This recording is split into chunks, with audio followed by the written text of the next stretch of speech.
Hello， 大家好，我係陳小姐，今日嚟到咧會都示範單位介紹兩房戶型單位俾大家。咁呢個屬於咧423尺，咁而佢嘅露台咧屬於22。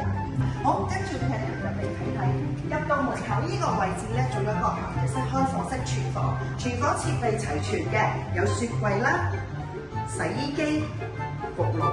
重點有一樣嘢，佢係明火，個個都好中意㗎。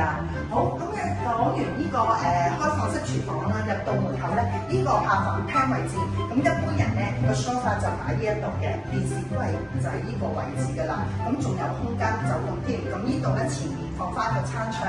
好，到露台位置啦，咁非常之寬敞嘅，你睇。有時擺個茶幾仔喺度同埋一張凳，咁有時下午夕陽之下睇到天都好舒服㗎。好，咁而家我哋去其他位置度睇睇先。咁入嚟呢個經過一個小走廊位啦，咁就介紹兩間房間同一個浴室。呢個其中一間房間4正啦，咁大床同衣櫃都可以擺喺度。咁到浴室位啦個位置，咁有一個浴缸啦，咁有陣時咧浸下浴都好舒服㗎。咁到最後啦，介紹呢個咧主人房。